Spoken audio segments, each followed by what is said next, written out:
Ingin kuliah tapi sibuk bekerja? Ingin kuliah dengan biaya ringan? Stikom Semarang mampu menjawab pertanyaan kalian. Kampus dengan keunggulan di bidang kehumasan dan broadcasting ini telah terakreditasi B loh guys. Di sini kalian bisa belajar banyak hal, dari cara berkomunikasi dengan baik, cara menyiarkan berita, jadi kameramen, teknik fotografi, siaran radio, dan masih banyak lainnya. Ini loh guys program kuliahnya. Alamatnya ada di sini. Jangan kesasar. Ingat, akreditasi B loh guys, bukan kaleng-kaleng. So, tunggu apa lagi? Let's join us. Assalamualaikum warahmatullahi wabarakatuh. Meskipun negara kita bukan negara muslim, tapi negara kita adalah negara sekian banyak agama yang ada di negara kita, yang jelas dasarnya adalah Pancasila. Dan Pancasila itu adalah nilai-nilai agama yang direalkan dalam bentuk sila kelima dari Pancasila. Jadi kelima-lima Pancasila itu semuanya adalah nilai-nilai Islam. Maka tidak bisa dimungkiri umat Islam itu untuk tidak taat, tidak patuh, dan tidak mengerti tentang Pancasila itu. Itu konsep itu. Mengapa jadi seperti itu? Karena apa? Kalau kita lihat satu ketuhanan yang Maha Esa itu jelas itu. Surat Al-Ikhlas, Qul huwallahu ahad.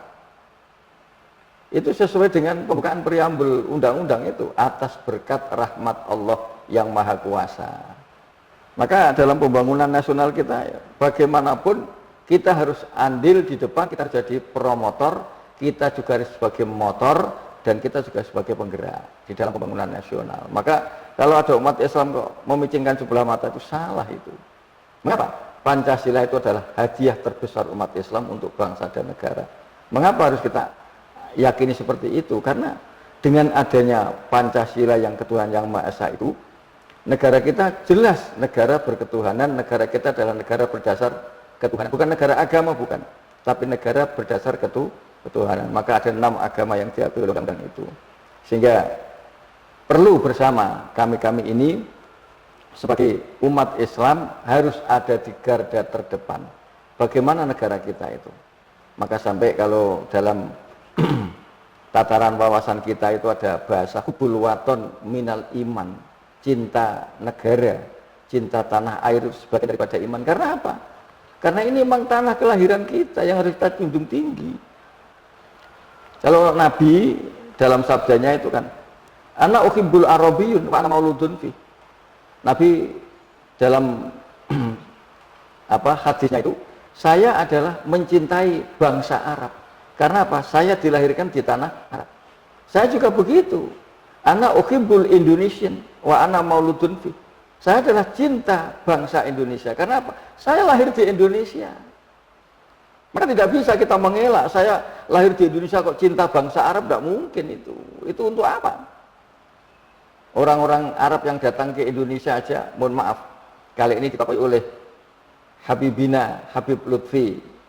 Itu seperti itu dia. Beliaunya menggunakan sampai pakai baju, sampai pakai peci, sampai pakai apa? Pakai yang namanya merah putih. Itu memberitahu kepada kita betapa indahnya, betapa hebatnya. Dan perbedaan itu bukan kami manusia yang menciptakan, tapi perbedaan itu adalah Allah yang menciptakan. Maka dikatakan sunnatullah. Kita melihat yang kecil perbedaan di mana, Pak? Di keluarga. Itu perbedaan. Mengapa bapak laki-laki, ibu perempuan? Itu saja sudah kita hitung bersama dimanapun, karena kita adalah dari perkeluarga itu. Maka dalam pembangunan mari kita bersama-sama, ayo kita isi ya sesuai dengan kemampuan, sesuai dengan unsur yang kita miliki. Maka bagaimana supaya pembangunan itu bisa bersama? Negara Indonesia bukan negara muslim, iya, tapi negara umat Islam. Maka jadikanlah Indonesia itu bagaimana yang Islam itu, bagaimana yang Islam ya'lu wala yula alaih, Islam yang ada di atas dan tidak ada yang lebih atas lagi. Itu yang kita gambarkan perihalnya seperti itu. Mungkin itu, Mbak. Mungkin bisa memberikan contoh, Pak, dari peran muslim dalam pembangunan nasional itu apa saja? Coba kalau kita lihat bagaimana Islam itu memberikan satu penjelasan kepada warganya. Tadi saya sebutkan tadi, Kalau kita mencintai bangsa kita, bangsa Indonesia, kalau kita mencintai tanah air kita menjunjung tinggi tanah air kita, maka tolong diisi sesuai dengan apa yang kita miliki, sesuai dengan hal-hal yang jelas ada dalam diri kita. Contohnya, bagaimana kita bisa Islam itu kelihatan jelas ya wala yula alaih, maka akhlak kita, kondisi kita, dan keberadaan kita. Mengapa Allah menciptakan kita tidak sama? Seolah-olah tidak keadilan. Adil itu tidak sama. Adil itu sesuai dengan jobnya masing-masing. Kalau dalam istilah Arab itu, adil itu kan wad'us syai' fi mahalli, tempatkan sesuatu, kondisikan sesuatu sesuai dengan kondisinya. Sepatu 500.000, peci 50.000, tapi sepatu dengan peci jelas berbeda. Meskipun 500.000 ketika hujan, tidak boleh 500.000 naik ke kepala, yang 50.000 naik ke turun ke bawah, tidak boleh. Maka bagaimanapun peci 50.000 tetap ada di atas, sepatu 500.000 tetap ada di bawah. Karena apa? Itulah fungsinya. Maka dengan bahasa orang barat itu, the right man, the right job, the right man, the right place, kan seperti itu. Yang kedua kalinya kita jelas dengan menggunakan sesuai dengan apa yang kali ini dialami oleh bangsa kita. Bangsa kita dijajah oleh Belanda saja sudah 350 tahun, dijajah oleh Jepang sampai hancur lumat seperti itu, meskipun hanya dengan waktu 3 tahun. Tapi bagaimana kita mengembalikan? Tidak bisa membalik telapak tangan terus begini jadi tidak. Kita harus banyak berjuang. Maka umat Islam kali inilah, ayo kita berjuang bersama-sama. Bagaimana? Ya sesuaikan, karena yang bisa merubah itu adalah pendidikan. Maka umat Islam harus pinter.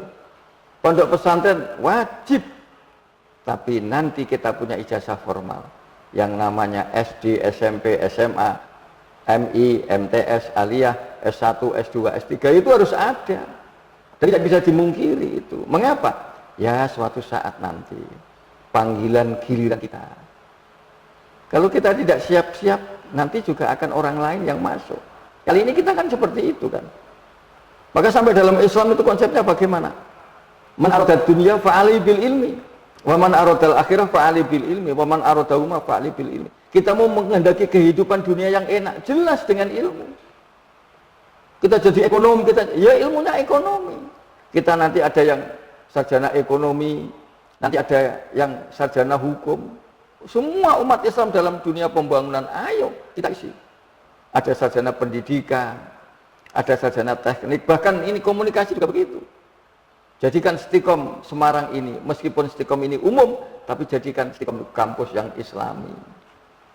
Melihat musolanya besarnya seperti itu, melihat tempatnya yang seperti ini wajib, kita semuanya harus melihat, oh inilah barangkali ladang-ladang kita yang belum sampai kali ini ya dimanfaatkan oleh masyarakat kita. Maka mari kita bendung bersama itu, supaya nanti masyarakat tidak terlalu euforia, tapi masyarakat bisa memaknai bahwa pembangunan itu seperti itu.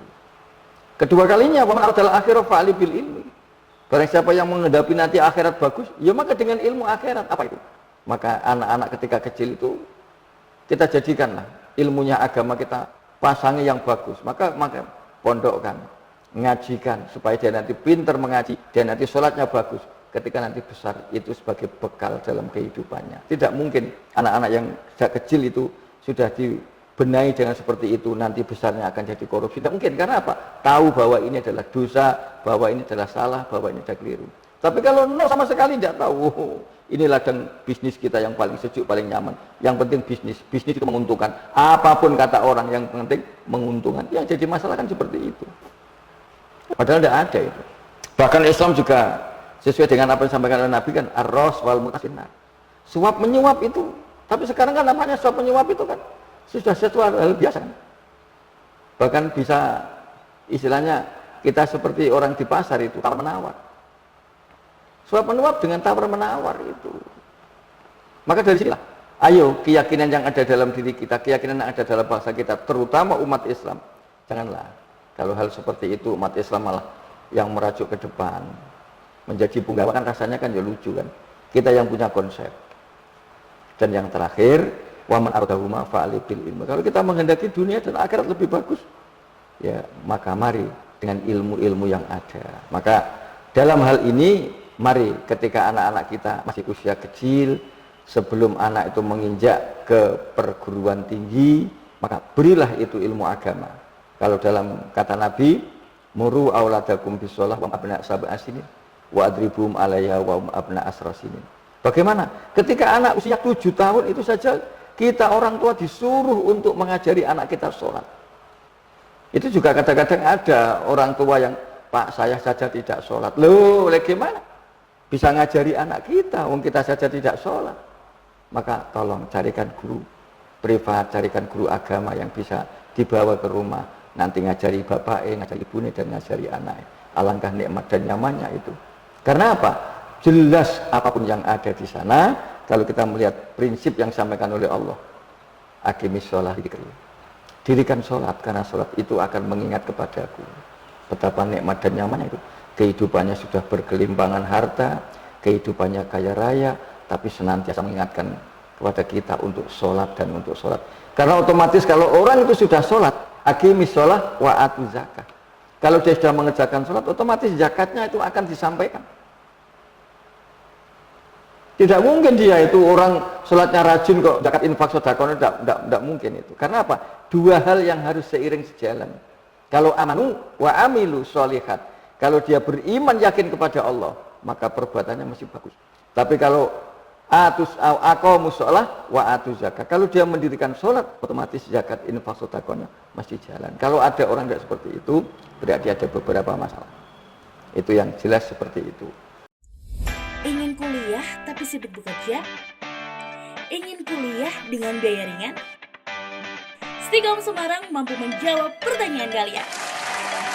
Kampus dengan keunggulan di bidang kehumasan dan broadcasting ini telah terakreditasi B loh guys. Di sini kalian bisa belajar banyak hal, dari cara berkomunikasi dengan baik, cara menyiarkan berita, jadi kameramen, teknik fotografi, siaran radio, dan masih banyak lainnya. Ini loh guys program kuliahnya. Alamatnya ada di sini. Jangan kesasar. Ingat, akreditasi B loh guys, bukan kaleng-kaleng. So, tunggu apa lagi? Let's join us. Kalau taroku min khalfihim dzurriyyatan di'afan khafu alaihim falyaquluha wal yaqulu qaulan sadida. Kita hendaknya khawatir orang-orang tua itu. Bagaimana khawatirnya? Nanti kalau melahirkan generasi-generasi yang lemah. Generasi lemah itu apa? Lemah harta, jadi miskin, lemah fisik, jadi tidak sempurna, lemah iman, jadi tidak punya agama, lemah pendidikan, jadi bodoh, lemah psikis juga, mohon maaf, anak bisa idiot. Maka dari perihal inilah yang mari kita bersama-sama. SDM bagaimana seharusnya? Maka kita persiapkan. Bahkan Nabi juga menjelaskan kepada kita, adibu auladakum fa inna zamanahum ghairu zamanikum. Didik anakmu, beri anakmu peran-peran yang sangat penting. Meskipun era anakmu ini tidak sama dengan eramu ketika dulu. Kalau dulu, maaf saya itu, apalagi kok HP, komputer. Dulu ada ketik itu ketik tok seperti itu. Tapi sekarang bagaimana anak-anak? Kelihatannya anak-anak lahir kan di dadanya kan sudah ada namanya HP itu. Anak baru lahir itu sekarang seolah-olah di dadanya sudah ada HP itu. Maka bagaimana kita bisa mendidik seperti itu kan? Sekarang itu dengan perihal Masya Allah. Maka dengan itu orang tua juga punya yang namanya arif dan bijaksana untuk mempersiapkan bagaimana generasi kita. Bagaimana generasi ini menjadi lebih bagus. Maka konsep Islam itulah adibu auladakum. Didik anak-anakmu dengan baik. Maka apa yang pertama? Islam itulah, agama itulah yang nanti akan menjadi satu tumpangan kita, yang menjadi satu fondasi kita. Tanpa anak dididik ketika kecil, tanpa dididik dengan agama, nonsen orang itu akan menjadi bagus.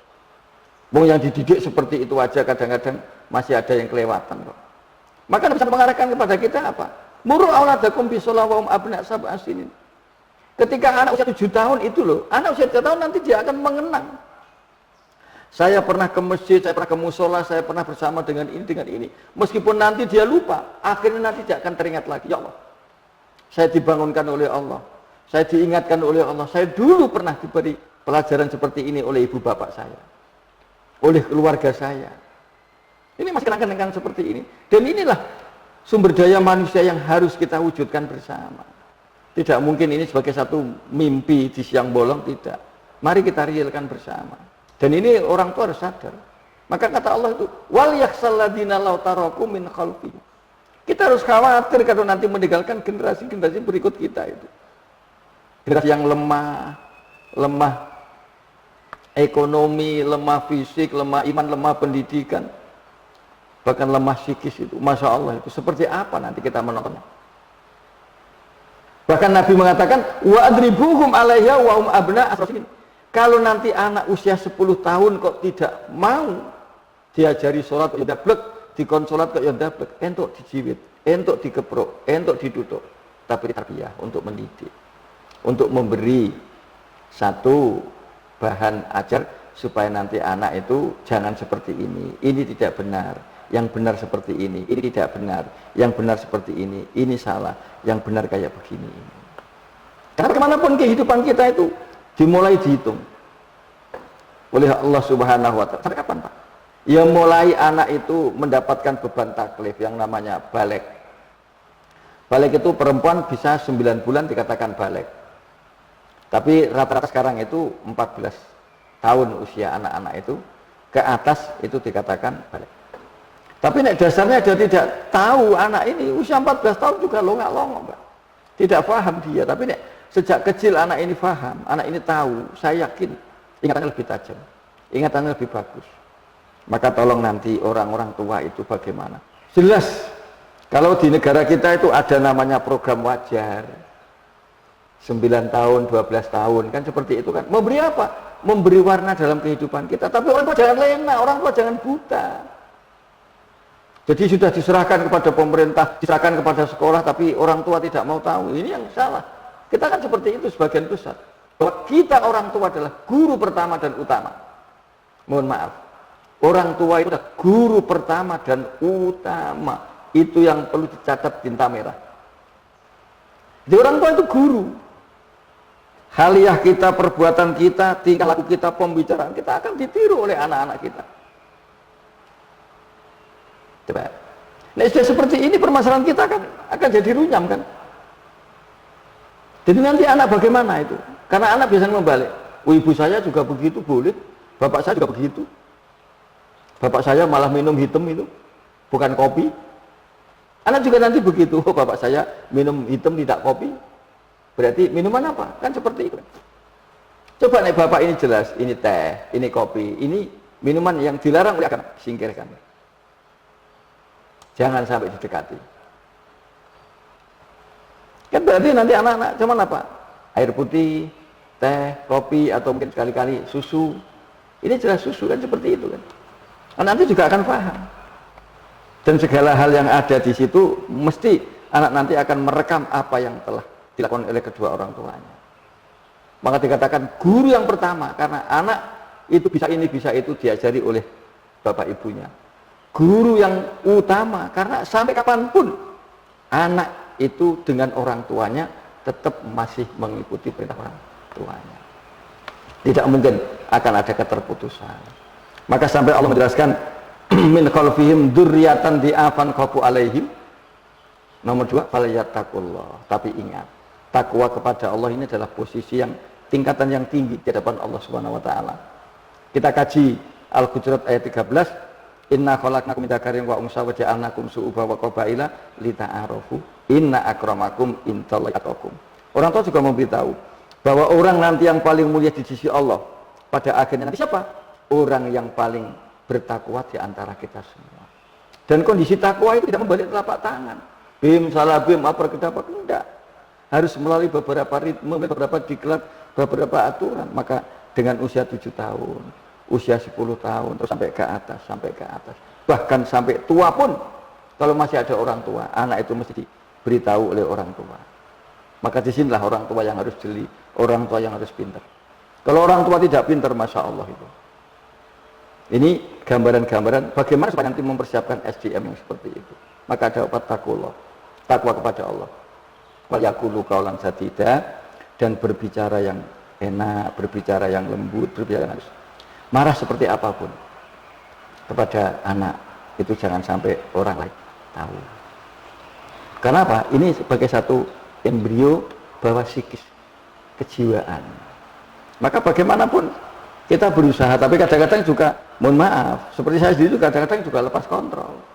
Tapi bagaimana bangsa ini bisa mempersiapkan SDM-nya lebih bagus itu? Jadi sumber daya manusia lebih bagus, lebih terampil itu kan disesuaikan nanti. Maka potensi yang pertama itu apa? Jelas agama. Yang kedua, silahkan life skill itu monggo. Tapi agama sudah ada, life skill ada. Ditopang dengan sekarang itu adanya tingkatan yang namanya sarjana, itu S1, S2, S3 itu yang menjadi satu gradasi kita.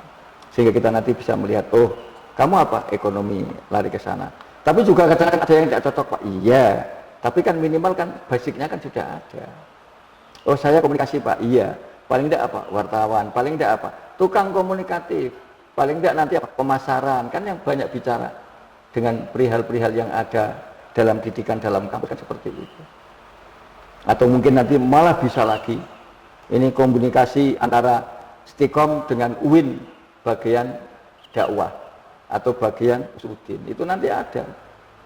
Hal-hal inilah yang nanti jadi komunikasi sehingga dia Stikom tapi dia dari UIN yang bagian dakwah atau bagian komunikasi. Nah, akhirnya jadilah satu perihal yang unik dan hebat. Ini sudah kita ritme sudah kita siapkan bersama. Adapun nanti hasil bagaimanapun kalau kita lihat dengan bahasa Arab itu ana urid wa anta turid wallahu fa'alul lima yurid. Saya berusaha, semua bangsa Indonesia juga berusaha, tapi Allah penentunya. Kan begitu. Maka kata orang barat, man proposes, God disposes. Manusia hanya perencana, Tuhanlah yang menentukan. Tapi kita sudah punya perencanaan, sudah punya planning kita itu. Nah, kecuali kita tidak punya apa-apa, lah itulah. Kita sudah punya planning, kita sudah punya rencana bagus. Nah, mudah-mudahan rencana bagus nanti itu bersama dengan apa yang disampaikan oleh Allah kepada kita. Karena bagaimanapun, innallaha ala kulli syai'in qadir. Allah yang berkuasa. Semua yang ada di sini. Nah, itu kan berarti kan ada doa, usaha. Nah, sehingga nanti akan jadi seperti itu. Mungkin itu, Mbak Nurinda. Oke. Terus peran dari kelembagaan Islam dalam memajukan umat Islam apa saja, Pak? Ya. Yang nomor 3 ini peran lembaga umat Islam. Mengapa harus ada lembaga-lembaga Islam di kota-kota? Sebetulnya Islam tidak mengkota-kota. Karena apa? Kalau di Indonesia itu yang besar kalau dalam lembaga itu, mungkin Ormas, itu ada Nahdlatul Ulama, ada Muhammadiyah. Semuanya sama, sinkronisasi sama. Adapun ada perbedaan, itu perbedaan furu'iyah, perbedaan yang tidak jelas pokok lah. Ya mungkin ada yang sholat 20 rakaat, ada yang sholat tarawih 20 rakaat, ada yang sholat tarawih 8 rakaat. Itu kan, mohon maaf kan, tidak prinsip. Prinsipnya apa? Duhur, asar, maghrib, isya, subuh. Disepakati bahwa duhur itu 4 rakaat, asar 4 rakaat, maghrib 3 rakaat, isya 4 rakaat, subuh itu 2 rakaat. Itu terkenal dengan istilah sekarang, kalau saya ngajar mahasiswa itu adalah Islam. Isya, subuh, luhur, asar, maghrib. Itu yang prinsip. Adapun nanti ada, kalau subuh itu dari NU pakai kunut, Muhammadiyah tidak. Itu tidak apa-apa, silakan. Jadi perbedaan itu, iya tidak apa-apa. Nabi juga, suatu saat Nabi pakai kunut, suatu saat Nabi juga tidak pakai kunut kalau melihat, dan apa yang terdapat di dalam Bukhari Muslim kan mengajarkan seperti itu. Tapi kalau kita menyalahkan, yang salah kan kita menyalahkan, ini yang jadi bahaya itu. Maka ini peran dari lembaga atau ormas yang ada. Kalau kita menyalahkan, tidak ada itu bahasa kita. Pokoknya silahkanlah. Kalau dalam bahasa Allah itu lana a'maluna walakum a'malukum. Apa yang kamu perbuat silahkan. Karena nanti tanggung jawab itu kepada pribadi masing-masing kok. Walakum a'malukum, apa yang aku perbuat ya kembali kepada saya masing-masing kan. Ini patokan. Tapi jelas itu baik tidak? Baik. Karena apa? Memberi orang itu supaya tidak menjadi tensi tinggi, tapi orang itu tensinya nanti jadi rendah. ketemu masih bisa tertawa, ketemu masih bisa salaman, kan begitu kan akan jadi enak. Maka lembaga itu sebetulnya kan hanya untuk melembagakan. Ormas itu sebetulnya adalah untuk mengatur. Ini kelompok saya sekian, kelompok saya sekian. Bagaimana ini jadinya? Kalau seperti ini, perbedaan kayak begini ini, tidak apa-apa. Kita kaji bersama, duduklah ayo.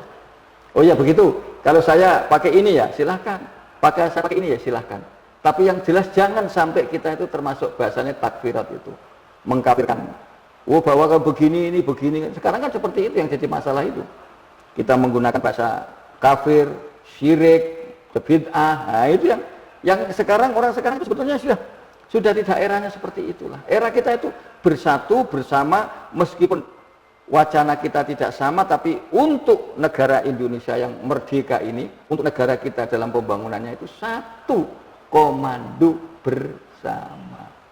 Itu di dalam rangka manfaat lembaga-lembaga yang ada. Maka kalau kita lihat kotak-kotaknya itu kan seperti itu, tapi kotak-kotak itu kan bisa untuk mewarnai.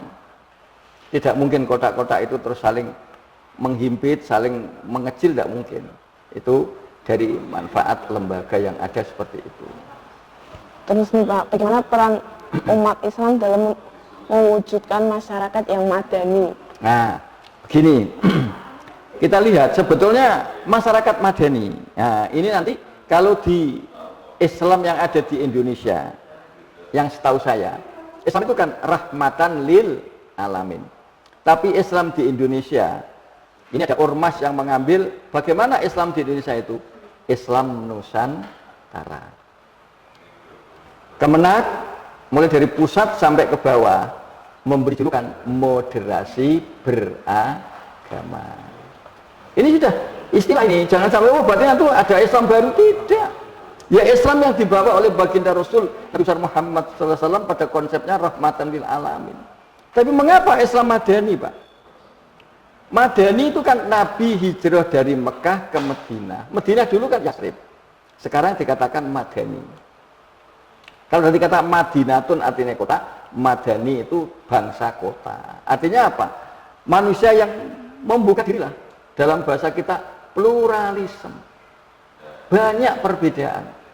Di sisi kanan Nabi itu ada orang Yahudi, di sisi kiri Nabi ada orang Nasrani. Apakah Nabi terus menjas, oh kamu nanti neraka, kamu nanti salah? Tidak. Bahkan suatu saat Nabi datang kepada orang Yahudi. Hai orang Yahudi, bagaimana Muhammad? Saya punya baju ini, baju besi, baju perang. Coba sekali-kali tak titipkan kepada Anda. Digade dibayar. Diterima Nabi uangnya. Nah, orang Yahudi ini cerita kepada Umar, ya Umar, Nabi Muhammad tidak punya uang Muhammad. Dan apa? Nah, tadi menghadirkan bajunya besi kepada saya. Oh, Umar datang kepada Nabi. Ya Rasul, kalau tidak punya uang tidak apa-apa. Tapi ngomong dengan saya. Jangan sampai menghadirkan bajunya kepada orang Yahudi. Nah, maka Nabi apa? Umar, saya pribadi bagi Rasul itu menghadirkan baju saya. Itu bukan berarti saya tidak punya uang, tidak. Tapi apa? Menjadi edukasi, menjadi pendidikan. Bahwa yang namanya perbedaan, yang namanya tidak sama, yang namanya agama yang dipeluk, itu kan tidak bisa serta-merta kan. Kecuali kan ada pilihan 1, 2, 3, 4, 5, 6, kita belum apa-apa kita milih. Nah itu kan ada satu. Karena itu masalah keluarga, sehingga masalah ini menjadi permasalahan kita bersama. Sehingga bagaimana perbedaan itulah diawali dari Nabi. Maka jadikan Indonesia itu jadi masyarakat madani, keperbedaan tapi dalam rangka untuk mengamalkan berbeda, tapi dalam rangka untuk membangun kita bersama-sama. Supaya nanti pembangunan ini bisa sejalan, supaya pembangunan nanti ini bisa seirama dan sesuai dengan yang kelima Pancasila, terutama sila kelima itu keadilan sosial bagi seluruh rakyat Indonesia. Itu peranannya jadi masyarakat madani. Bisa enggak kita? Harus bisa, kan begitu. Jadi pada akhirnya kesimpulan umat muslim dalam pembangunan nasional, satu, umat muslim itu harus ikut bersama-sama dalam pembangunan nasional. Bahkan jadi motor, jadi penggerak. Bukan jadi penghasut. Bukan jadi penghalang. Karena apa? Ini negara kita. Mohon maaf, ini saya mengambil satu konsep Kocaknya siapa? Khadratus Syekh Hasyim Asy'ari. Sampai ada namanya resolusi jihad. Kita membela negara yang tidak muslim, tapi negara kita negara Pancasila ini. Kalau nanti berperang dengan Belanda, kita mati syahid. Itu karena apa? Begitu pentingnya bernegara, begitu pentingnya mengisi pembangunan, begitu pentingnya mengisi kemerdekaan itu. Kita sudah mati-matian. Semuanya dalam catatan ada itu. Bagaimana kita menjadi pahlawan? Yang pertama. Yang kedua, bagaimana kita menyediakan dan menyiapkan SDM kita? Umat Islam itu bagaimana? Apa jadi buntut, apa jadi kepala? Maka umat Islam harus jadi kepala, jadi pelaku, bukan jadi pengekor. Umat Islam jadi subjek, bukan jadi objek. Kali ini kita kan banyak bicara seperti itu, tapi tidak punya kemampuan apa-apa. Kemampuan kita maunya mengeroyok, tak begitu. Cobalah ini kita, SDM-nya kita siapkan. SDM-nya kita siapkan. Kan seperti itu kan. Sehingga nanti permasalahan-permasalahan yang ada itu, bahwa umat Islam yang ada di Indonesia itu benar-benar nanti menjadi pilot project. Umat Islam nanti yang akan menjadi motivator, motor dan penggerak dari segala lini pembangunan. Itu sudah ada. Dan umat Islam bukan jadi objek yang bisa dibawa ke sana kemari, tidak. Maka ini harus pinter. Yang ketiga kalinya, peran di dalam pembangunan itu jelas kita sesuaikan dengan kemampuan yang ada dalam diri kita. Karena bagaimanapun dikatakan oleh Nabi itu, bagaimana umat Islam itu al-mu'minu lil mu'min kal bunyan yasuddu ba'du ba'du. Mukmin satu dengan mukmin yang lain seperti satu bangunan. Ketiga unsur bangunan itu ada fondasi, ada dinding, ada atap, itu menyatu. Semuanya menyatu. Saya fondasi dasar, grassroots, saya yang menguatkan. Dinding, oh ya saya jadi pelaksana ini, iya. Atasan yang jadi, tidak mungkin kita tidak ada bawahan, hanya pakai atasan, ya lucu kan? Atau mungkin pakai bawahan kok tidak pakai atasan, juga lucu. Maka ada atasan, ada bawahan, supaya sinkron, supaya menjadi benar-benar umat wasaton, umat yang moderat. Inilah. Maka dalam keberbedaan yang ada di Indonesia itu bukan manusia yang menciptakan, tapi sunnatullah, Allah yang menciptakan. Nah, mudah-mudahan dari ketiga kesimpulan tadi, kita mudah-mudahan di pagi hari ini jelas. Paling tidak ada wahana, ada satu pegangan untuk kaum muslimin wal muslimat rahimakumullah, bagaimana peran serta kita. Maka dalam pembangunan itu, maka harus kita bersama-sama. Dengan bahasa, ayo. Kalau dalam bahasa kita ya menggunakan bahasa mulailah. Jangan sampai menunggu, mulailah. Kan begitu, untuk kebaikan itu mulailah. Nah, sehingga bagaimana penjelasannya itu yang jelas, konsep Al-Quran itu yang akan mendasari kepada kita. Mungkin itu, terima kasih. Kurang lebihnya mohon maaf. Assalamualaikum warahmatullahi wabarakatuh.